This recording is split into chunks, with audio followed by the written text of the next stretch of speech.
Okay, so let's begin.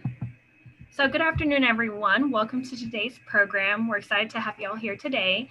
I'm Bora Lachi, and I'm the Assistant Director of Programs and Director of Studies at the Tower Center. Today's program was also co-partnered with the Texas-Mexico Center at SMU. Before we begin, I'd like to note some guidelines. Please use the Q&A box if you have any questions throughout the program. You are welcome to use the chat as well if you have any questions or comments throughout the hour program. Before I introduce our speaker for this afternoon, I would like to introduce our moderator and commentator. Our moderator is Vishak Madathil. He is a fourth-year economics student and a Highland Capital Management Tower Scholar who has worked as a data scientist on political campaigns at consulting companies and technology startups. Our commentator is the one and only Jim Hollifield. He is the academic director of the Tower Center for Public Policy and International Affairs. Now for our speaker this afternoon.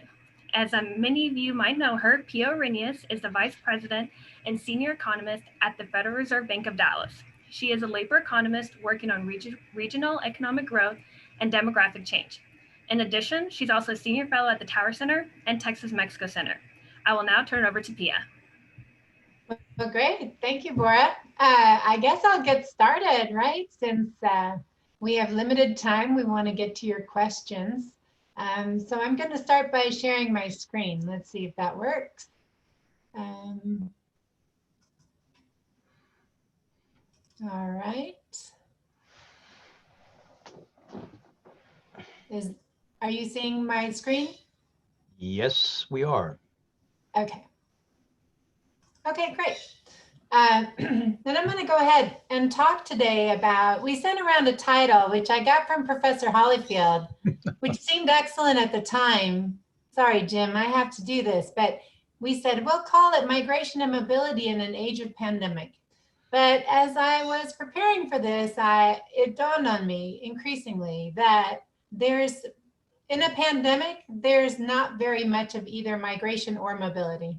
So I decided, given the pandemic and also the fact that we don't have any data from the last 6 months or so, let's focus more broadly on really more recent trends in immigration, which is going to include the pre-pandemic years.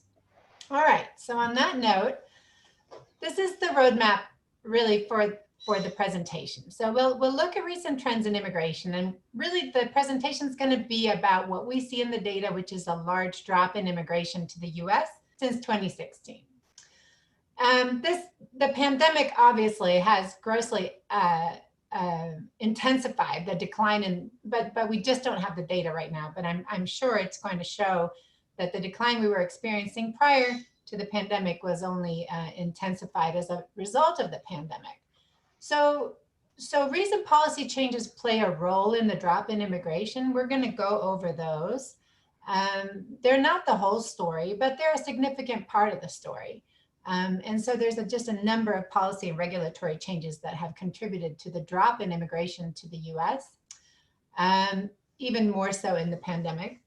Then we'll briefly talk about economic impacts. And I think if you've heard me talk about immigration before, you've heard me go over sort of the economic impacts, which is really the reason that, certainly I'm interested in this topic, and the reason that the Fed is interested in immigration is because of the fact that sharply lower immigration is likely to slow workforce and GDP growth in the United States. And that's largely because we have an aging labor force, and we're facing the retirement of baby boomers. And these really are two structural trends, or shocks, if you will, that are going to significantly affect our pace of growth if we don't have immigration. And then lastly, if we have time, we'll talk a little bit about immigration reform. But let's play it by ear. Basically, on immigration reform, it's that same story that we can use immigration policy as a tool to enhance economic growth, and especially now that we're facing these demographic trends, which I mentioned. So declining fertility rates, aging workforce, retirement of the baby boomers, all those trends can be addressed in part by using immigration policy as a tool. So if we have time, we'll talk a little bit about how we would do that. Okay, so for recent trends, This is really the motivation for the presentation, is that if you take census data on net migration to the US from the rest of the world, this immigration is down 43% since 2016, as you can see in this blue line here. So this is a significant decline, and it's I also make a point in the chart to highlight recessions, because we know immigration declines in recessions because obviously people are more likely to move to the United States when there's jobs available and wages are growing. But even in these last two recessions that I have on the chart, we didn't see such a large decline in immigration to the US. So this decline that we see since 2016 is very significant because it happened. It not only is it large, but it happened during an economic expansion where we're actually having robust economic growth and very, very tight labor markets, so very low unemployment rates. So that's important. The other interesting thing about the decline is that we can link it to declines in legal and permanent immigration. So we're not talking about declines, recent declines in illegal immigration. We hear a lot about that in the media from politicians, but really the decline doesn't seem to be about that. It seems to be mostly in legal, permanent immigration, and then also I'll show you student visas as well here in a minute.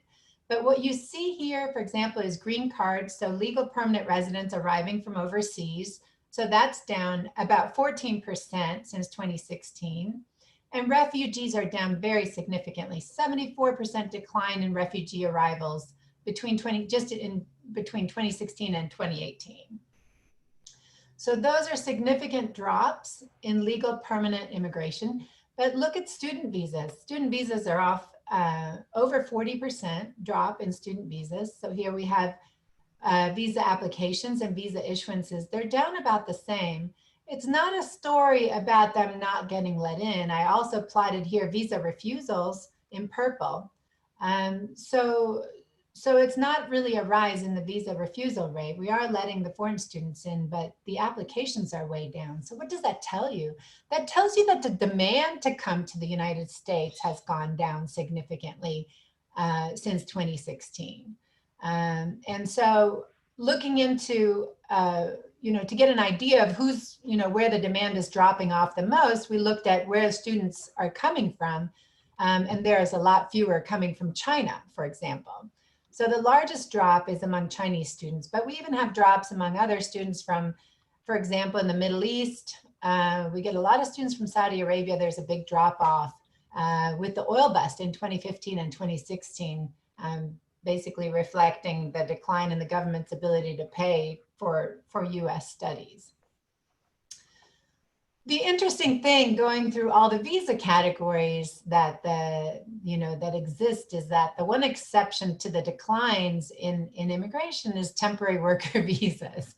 So temporary worker visas here are things like H-1Bs for high-skilled professionals. A lot of those are in STEM fields, but also low-skilled workers like H-2A farm workers, H-2Bs, other temporary workers that are outside of the farm sector. Intercompany transferees like L1 visas. If you add all those up, it's quite a few workers. It's over 1 million workers. And as you can see, it's just been steadily trending up. And that is a reflection of tight labor markets, robust labor demand, and also, the lack of ability to bring people in on permanent visas. Let me briefly show you what's happening in illegal immigration, just because it's a little bit of an interesting side story. This is not where the declines are coming from, but let me show you what's happened so we can discuss it later perhaps. So illegal immigration attempts, we don't have real-time data on illegal immigration to the United States, but we do have migrant apprehensions, which are border apprehensions. And here I'm showing from the southwest border.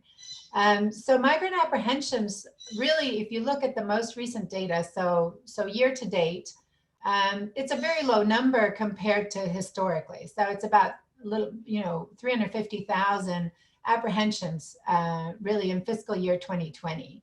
And that's really along with the other data from recent years. It's really a very low number, the lowest number we've seen really since the 1970s. So migrant apprehensions are low in a historic sense. Now, what is that spike in 2019?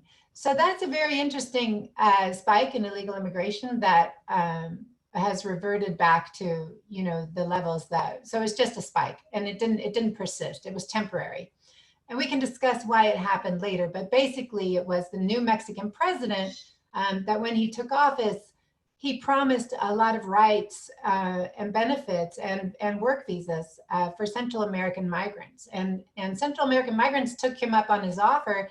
They came into Mexico, but they didn't stay in Mexico. They made the journey to the US border.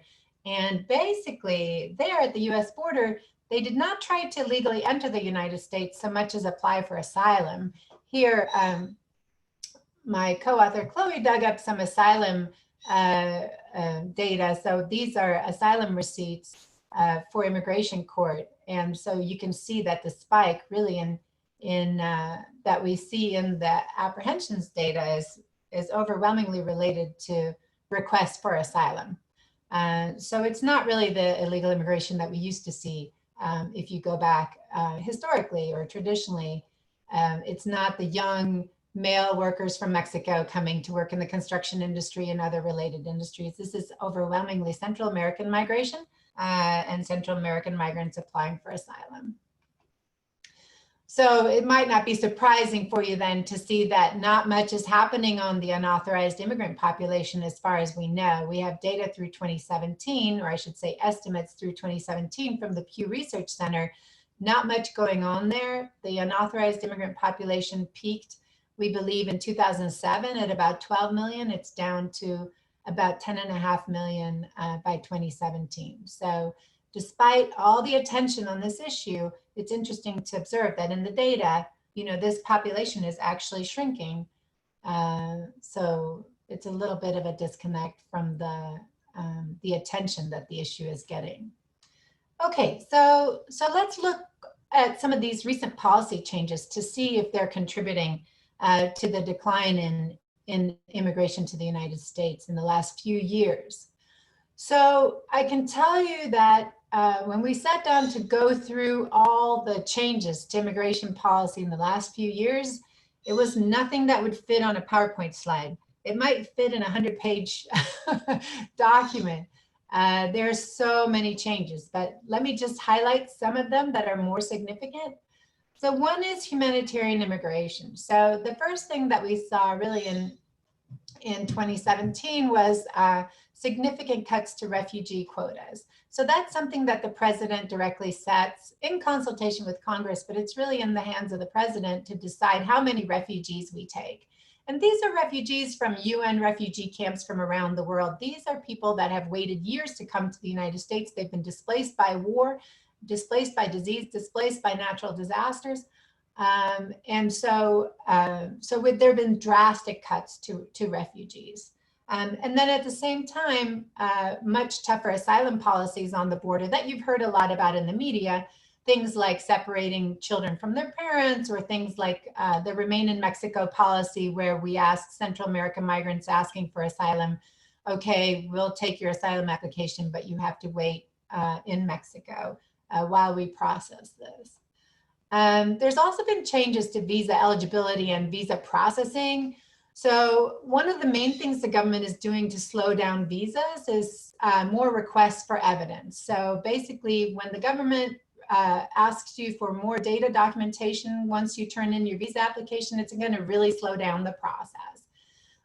There's also been increasing requirements placed, like on health insurance. So visa applicants have to show that they either have health insurance or they can pay for health insurance.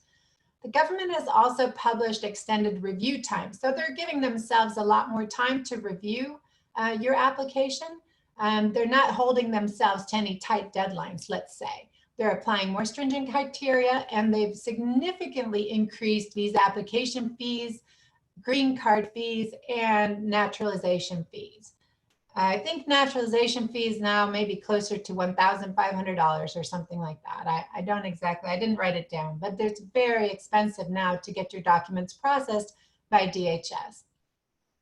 With green card applicants, we've seen a public charge rule that's grown much more expansive than it was, before.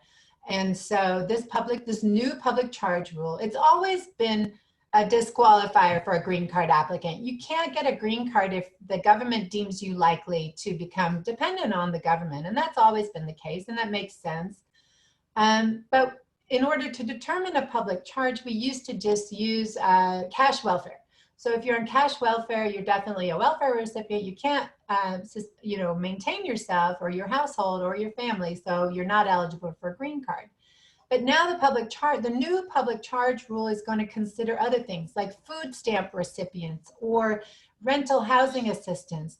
A much broader array of assistance is going to be a potential disqualifier for green card applicants. And so this rule has been interpreted as being very expansive. It's going to have very broad-reaching consequences for green card applicants.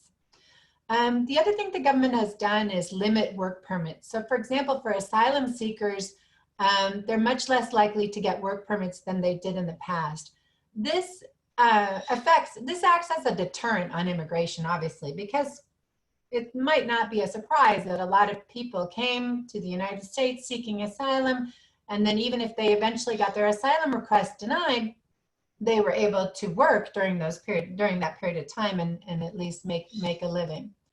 And lastly, for undocumented immigrants, in terms of recent changes, obviously what we've seen in the last few years is the cancellation of DACA and a cancellation of TPS, temporary protected status.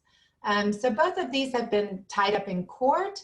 TPS was just given the green light, so cancellation of TPS is progressing now after a ruling here a week or so ago by I guess the Ninth Circuit. And then DACA was green lighted by the Supreme Court in June, but all it's leading to is more more efforts to come up with more creative ways to kill the program.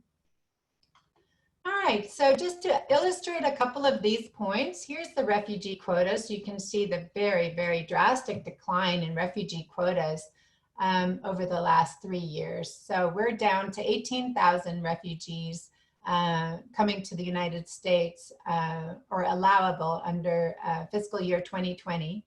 And of course, that's down from what was, I think, over 100,000 before the current administration, and 18,000 for a country as large as the United States with a population well over, 330 million people. 18,000 refugees per year is a very small number, very, very small number. So if you did a per capita comparison, you'd see that it's really an outlier among developed nations. The other thing I mentioned to you was that government requests for evidence have really gone up. So this is a way the government slows visa processing. And here you can see up to 2017, the percent of visa applications that are completed with requests for evidence. And this is for H-1B visas, just to give you an example. Now you can see that percentage double in the last 3 years as it's gone from, or in the last 2 years, I guess, from 2017 to 2019. Now there's a 40% of H-1B applications are meeting requests for further evidence. And this has led to an increase in the rejection rate for these visas. And so we're now up from about a 15% rejection rate in 2015 to a 35% rejection rate in 2019. So it's much harder to get in than it was prior to the changes that I'm outlining here. Of course, in the pandemic, things have gotten much worse. Now, hopefully these changes that have come as a result of the pandemic are just temporary, and some of them we see are already getting rolled back. So what happened in the pandemic? Well, we closed the borders. We suspended travel into the United States by non-US citizens. We've made some exceptions for our neighbors in Mexico and Canada just to sort of keep trade going, trade and commerce. We stopped accepting asylum applications at the Mexican border, also because, allegedly for COVID concerns. We've suspended visa services at consulates. Now, some of that is coming back. as the situation is improving, but that was a big shock for people trying to travel or trying to even come back home. Suspended the entry of foreign nationals on certain work visas. So this was a real shocker for everyone who works in this area, especially on the economics of immigration, because the government suspended the entry of foreign nationals coming on H-1Bs and H-2Bs and J visas and L visas. So together, that's well over 500,000 workers. To the extent that they're outside the country, they have not been able to come into the country. To the extent that they left the country, in some cases, you'll read in the newspaper about a guy who's a software engineer on an H-1B visa working, in Silicon Valley, went home for, mother's funeral, father's funeral, and gets stuck in India because can't come back to the US, even though he has a job and a family and a valid visa. Is unable to come in because of the ban on the ban on the entry of foreign nationals during the pandemic.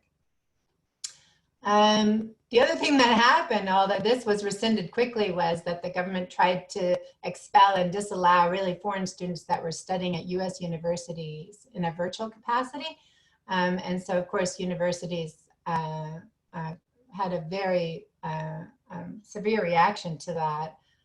Foreign students are a huge source of income for US universities, and of course also a huge source of all other efforts in terms of research, science, technological innovation, and so forth. So this was a shocker. Luckily, that rule was rescinded very quickly. And as I mentioned, some of these situations are normalizing. There is some reopening of consulates, some other sensible policies like waiving interviews for certain visas, that type of thing. And so hopefully we'll get back to normal here soon. Okay, so what are the economic implications? I'm going to try to go a few more minutes, so bear with me. So the economic implications of less immigration. So slower labor force growth, obviously, because so many of the immigrants to the United States come here for work. Even if they come under family categories, they join the labor force. So they're a significant source of labor force growth for the US economy. When there's less labor force growth, there's also a reduction in business investment. So that's another concern with the decline in immigration is a decline in business investment. That comes from the decline in access to labor. There's less efficient labor markets to the extent that we bring in immigrants that fill niches in the labor market. Fewer such immigrants can lead to skills mismatch in the labor market. Also, we know that immigrants are sort of very geographically mobile in normal times. And so less immigration is less geographic mobility and less sort of geographic dynamism in the US economy. So that's another concern.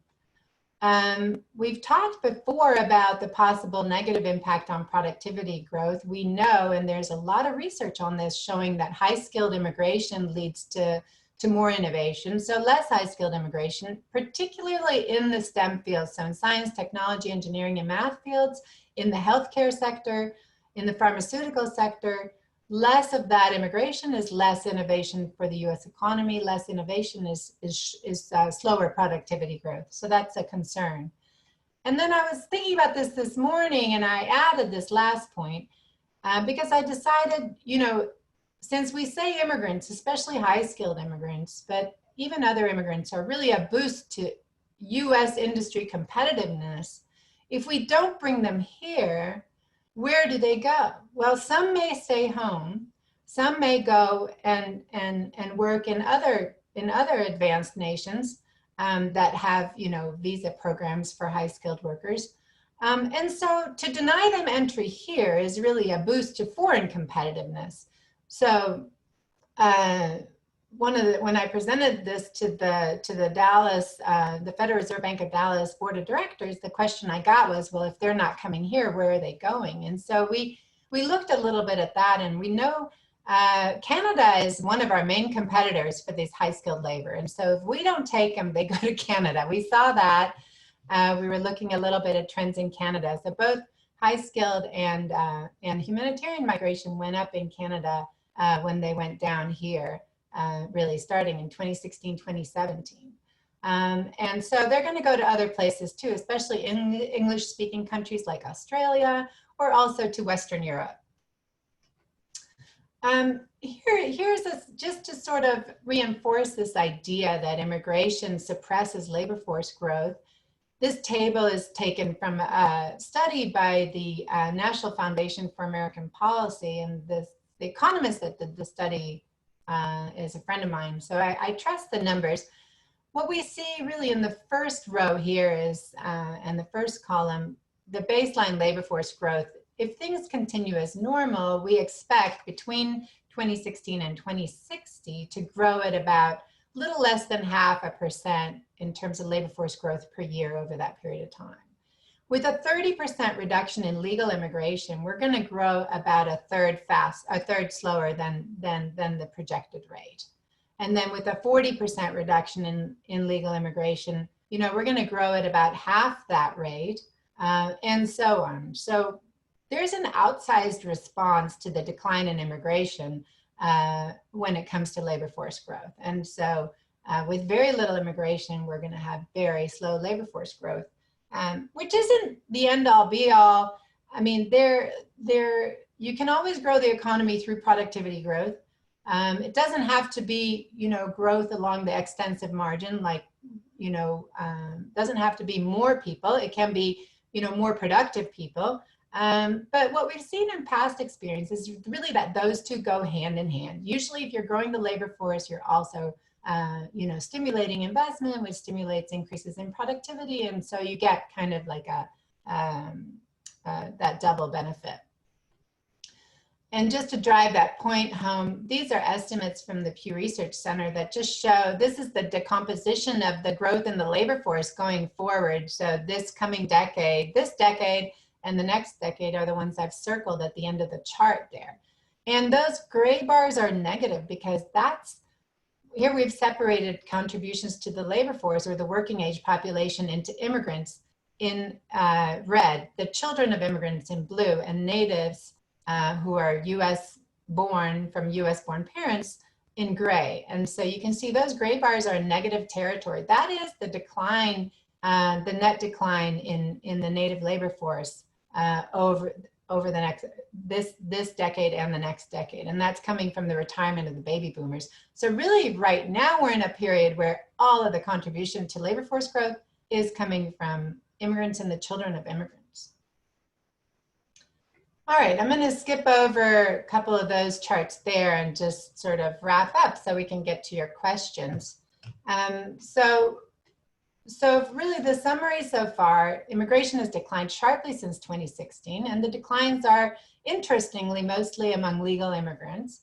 Policy changes since 2016 are partly responsible. We saw that. The government is deterring visa applications, and they're rejecting more petitions.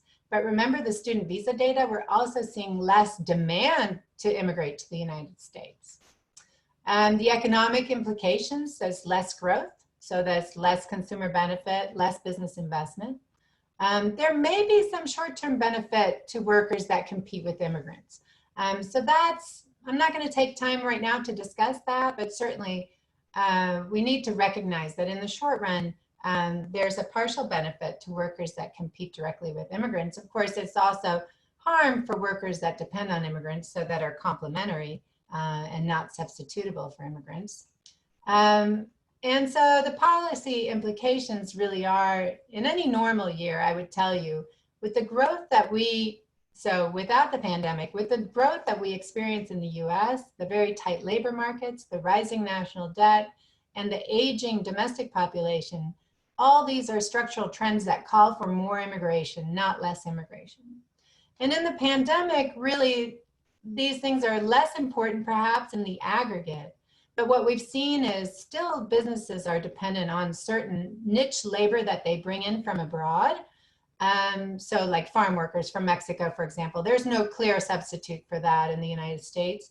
And then universities, we saw with the example when the government tried to cancel, the student visas of foreign students that were studying virtually, obviously a huge impact on universities, just to give you an example.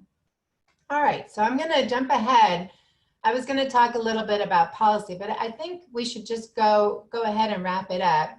So what I usually say on policy reform really is that the bottom line is that the U.S. facing the demographic changes that are coming, we need to increase immigration, and especially employment-based immigration. So, you know, the lingo for that is make priority a worker's skills.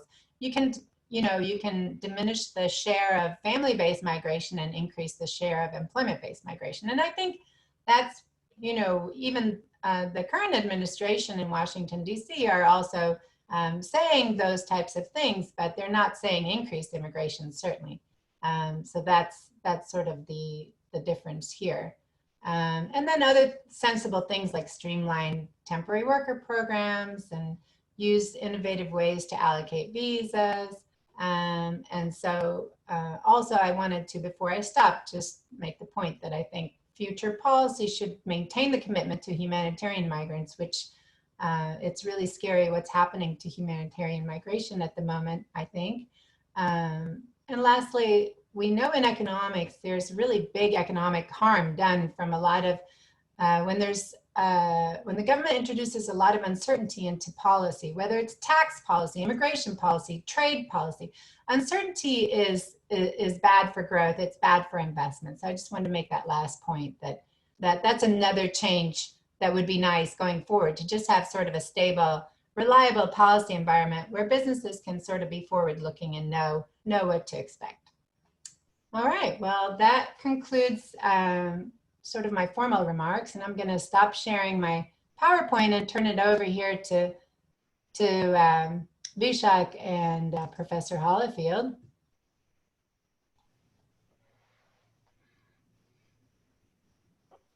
Thank you so much, Dr. Orrenius. That was a very insightful and informative presentation. Before I ask Dr. Hollifield, I do have one question for you, and that is, if the government right now could do one thing to help with immigration and migration, what should the government be doing? To do one thing? Well,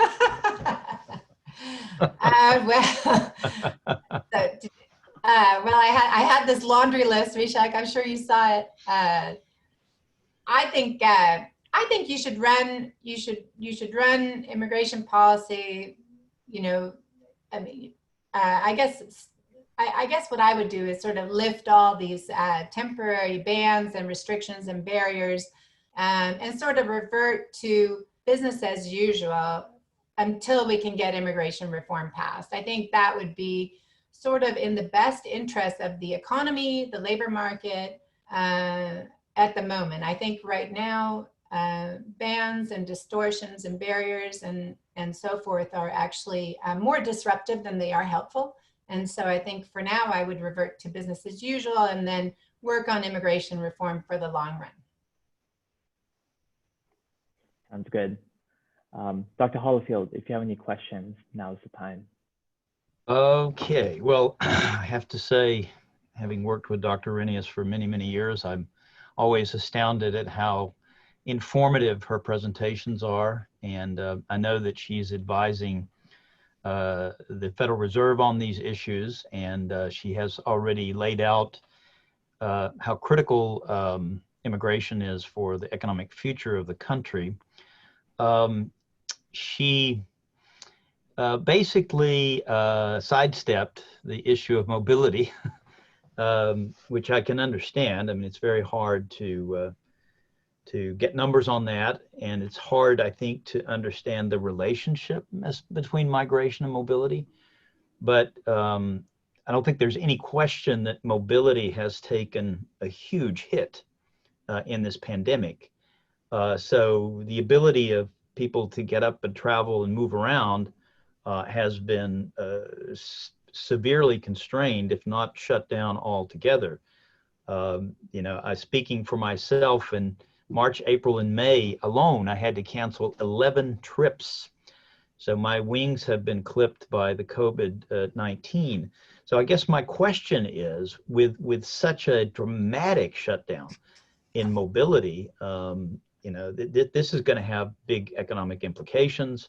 I mean, if you just think about the airline industry, which is pretty big here in Dallas-Fort Worth, will the airline industry ever recover from this? So tourism, I mean, you could go on and on down the line. So I guess I would like to push my colleague, Dr. Orrenius, to speculate a little bit more about this relationship between mobility and migration. And of course, like any good commentator, I have one unanswerable question for her, which is, where is this going? I mean, are we going to see, the American government has been moving very strongly to shut down migration. We can see that in your numbers. Are we going to use the pandemic as a cover for just completely, restricting migration? And I have a little PowerPoint slide or two that I may put up later just to illustrate some of these things.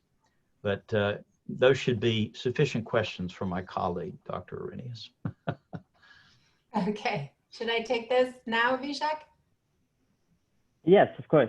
Okay, so you're right, Jim. I mean, we've talked about immigration mostly in the presentation, but in general, just migration and mobility in general are just huge drivers of economic growth and economic activity.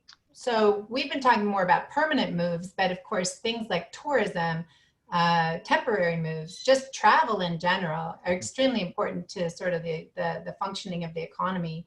And at the Dallas Fed, we developed recently what we call a mobility and an engagement index. The mobility and engagement index is based on cell phone data on how many times a day people leave their homes and how long they stay away.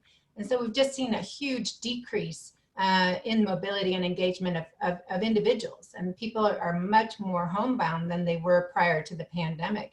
And we see the economic fallout from this everywhere that we go. You mentioned the airline industry, but I mean hospitality and leisure, hotels, these poor hotels, restaurants, lots of other sectors. We talked to a banker and he said the troubled loans are with bowling alleys. I mean, right, will any bowling alley survive this pandemic? So when people can't get around, there's an immediate impact on economic activity, and obviously significant job loss and unemployment and small business failure. So it's really a tragedy. And so I think we are in recovery, obviously, and so things are getting slightly better, but it's going to take a while. And so that really leads me to your second question, which is, will this pandemic really have any longer short to long run effects on migration? And I think probably, unfortunately, it likely will.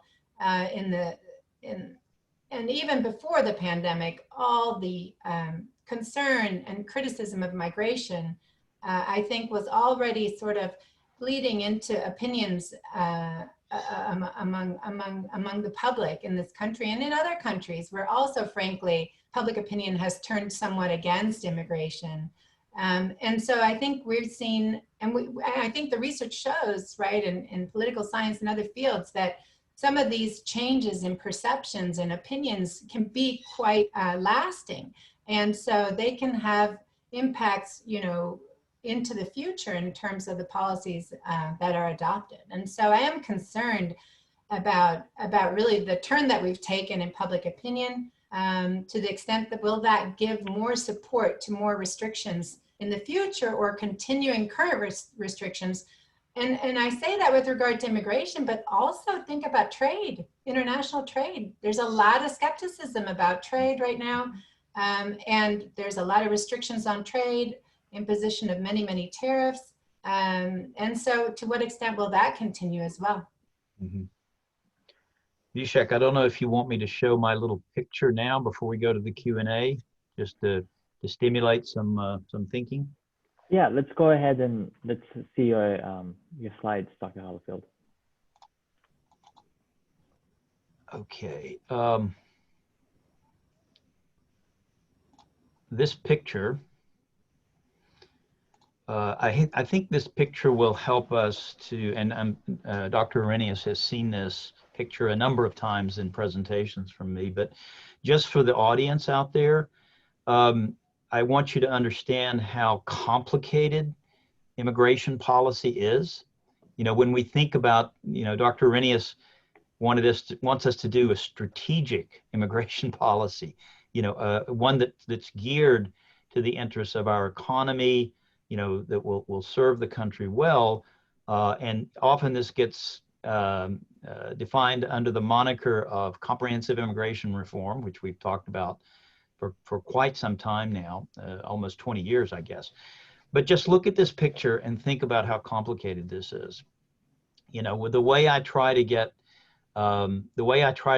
my students and others around the country when I give these talks to understand this, migration is driven in normal times very much by economics, markets, which you can see on one side of this policy-making triangle. But you cannot just bring people in and put them to work. You also have to think about their status and their rights. So we have a constant, argument going on, which is a very healthy discussion in any democracy about, how many people do we need? What skills should they have? What status, what rights should they have? But what's happened in the past few years, of course, this game has gotten much, much more complicated because culture, a big thing, has sort of inserted itself in the discussion that maybe migration constitutes somehow a cultural threat to societies. It's changing the ethnic composition of society. So there's a fear, a sort of a cultural and nativist fear of migration. And now, of course, if you add to this the security dynamic, the fear that, having people crossing borders, even if they're not going to stay, that this is a threat. And, and I saw, I was interviewed a couple of weeks ago in USA Today. They ran a poll and they discovered that that most people agree that we should have very tight border controls until the pandemic is over. So basically the point I wanted to make for the audience here is we're in a sort of perfect storm, Dr. Orrenius. All of these factors have come into play, and security and culture for the moment seem to be eclipsing, markets. And one thing that President Trump and other countries around the world as well, they've begun to focus on rights and rolling back the rights of migrants, refugees, and asylum seekers. So rights have become very much a focal point of this discussion. So I just wanted to put that out there for the audience, and I guess we should take some questions now. Let's move on to some questions. There's a question from Richard Gump. He was wondering if how does the decrease in immigration in the United States compare to other Western nations? So yes, good question. I think, well, in the pandemic, I think obviously migration is way down in the pandemic for all nations. So I don't think that there's a critical difference there. But in terms of in the United States, I need to go and look and compare carefully, but it could be, I know, for example, I looked at Canada, and migration was up to Canada between 2016 and before the pandemic. So it wasn't a trend. This trend that I see for the US data did not hold for Canada.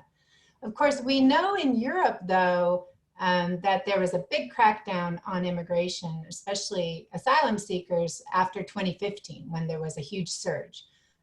So I think I'll have to take a closer look at the data and get back to Richard Gump. Yeah, I think migration, until the pandemic, migration in Europe, if you look at the EU as a whole, it's been pretty stable. And the flows and the size of the foreign population. So, but you would have to go look and see what's happened, in the past 6 months or a year. But migration has been pretty stable, very much like what we have seen in the United States, especially in Europe. This is a question from Dr. Takeuchi. It seems that we tend to take it for granted that foreigners want to come to the United States, but that's not the case anymore, especially with tight immigration policies and the failed response to the pandemic. What can we do to make the United States attractive to potential immigrants? I think that I think we know exactly what we can do. I mean, I think we've done so well over the years, being attractive. This was always the #1 destination of immigrants, and well, always, but in post-war history, it's been the #1 destination among migrants around the world. We've taken in more immigrants than any other country, and so I think we know very well how to be attractive to immigrants and for people to want to come to the United States. I think so in terms of that, we've had, I mean, the very key ingredients are to keep an open economy and not create barriers and restrictions on, for example, labor force participation among immigrants and so forth. But now, of course, the problem, so some of the current restrictions are obviously going in the other direction. And I think we can always go back to where we were. Just to give an example,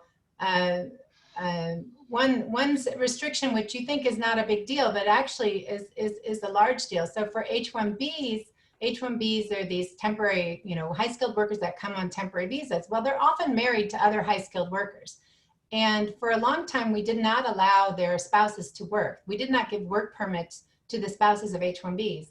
Well, once I presented on C-SPAN years ago, and the biggest complaint I got is people were emailing me and so forth after they had seen me, was that these spouses of H-1Bs that couldn't work. And so now that restriction was lifted, and now it's been reimposed. And so that's an example of something that we know what to do. We know that we can implement this regulation, this policy, and it's going to have a positive effect on the demand to come to the United States and immigrate. And so I think we know how to do it. We just need to get back there. Yeah. And this next question, follows kind of the same trend. It's a question from Austin Foster, and Austin was wondering if the additional restrictions on immigration disproportionately affect any type of workers, as in are manual or skilled workers more affected by the recent restrictions, or is it a uniform effect on all workers? Yeah, so what we saw initially was, so what we've seen with the restrictions that I've outlined in the presentation and more recently. So the first attack really has been on humanitarian migration, so refugees and asylum seekers. So that was the first category that was addressed with more restrictions, drastically higher restrictions, I would say. After that, it was addressing family-based migration, so especially immediate relatives of U.S. citizens. So whether it's parents, usually elderly parents of U.S. citizens. So a lot of those U.S. citizens are originally immigrants. And so we saw that the next round of regulation was trying to slow the immigration of family immediate relatives, so under the family-based migration. But more recently, we've been more concerned, especially if you're looking at the economics of immigration, because they've come after these temporary visa categories, which we know are so important for U.S. industry and economic growth and all the other things we talked about. So the H-1Bs, for example, when there's been extensive research done on the benefits of H-1B immigration to the United States, because it is so STEM heavy, they're twice as likely to be graduates in STEM fields than U.S. natives, and so we know that the H-1Bs are very important to competitiveness of U.S. industry and technological innovation and so forth, and the healthcare industry, and so that's really been sort of the progression of the regulation has been really from refugees and asylum seekers to family-based immigration, and now to employment-based immigration. Pia, didn't some sectors get exempted from these things in essential services, for example? Oh, yes, that's right. Yeah, so initially before the ban, yeah, we had essential sectors that the DHS put up a document saying what were the essential sectors, and we were going to continue to allow those workers in. And they were for example, the farm workers were essential. Well, they are essential because we basically have no undocumented, we have very little undocumented immigration left. And so the farmers are able to, pick their crop and their fruits and vegetables and so forth with the help of H-2A or these farm worker visas. And so originally, yeah, they were exempted as essential workers, but of course, then the ban came in June, and so they were, in the end, they were not exempted. With the rates declining for immigrant students wanting to come to the United States for higher education, Christopher was wondering what are the alternatives they have. Are international students going to another educational hotspot other than the United States? Or are they remaining at home and focusing on domestic opportunities? Mostly they go, if they can't come to the United States, they're usually coming here because it's an English-speaking country with good universities. So if they don't come here, they go to Canada, they go to the UK, they go to Australia or New Zealand, other nations like that. And also even in other countries like in France, for example, even where French is obviously the language, they also offer instruction, higher level, university level instruction in English. So we have a lot more competition in higher education than we used to, and we should be very careful how we move forward because we can really lose our spot as sort of the top attractor of foreign students. A lot of the rhetoric around immigration is about not letting in immigrants that put a drain on US social services. Stanford was wondering if there's any data to back up if refugees do disproportionately drain from the US social services compared to other people. So refugees are interesting because they do come in, and initially because they come with nothing usually. They have nothing, no possessions, and they've lived, like I mentioned earlier, years in United Nations refugee camps and so forth. So they come in and they're going to need assistance, and they're on assistance, but usually for a relatively limited period of time. And then over time, maybe it takes a few years, they will assimilate, integrate, participate in the economy and sort of begin making contributions. Refugees, some have high education, some have low education. It just really depends. What the research shows on the fiscal impact of immigration, so those that contribute more versus those that contribute less, it's the same for immigrants as it is for natives. So if you have above average education, if you have some college or a college degree, you're a net contributor to the fiscal balance. Basically, you contribute more in taxes at the state, local, and federal level than you use up in the value of public services. That's true for natives, high educated natives. It's true for immigrants as well. So if they're coming in with high levels of education, they're large net fiscal contributors. If they come in with low levels of education, work in low wage jobs, that's not going to be the case. Mm-hmm. And unless there are more questions coming in, I think this next question will be the last one. Pia, you were mentioning earlier about the messaging, right? About the rhetoric around migration. And then especially mentioning how the rhetoric during the pandemic has gotten more negative. Looking forward in the future, what can governments and societies do to reverse the rhetoric, to make sure that immigrants aren't vilified and to build a more inclusive society?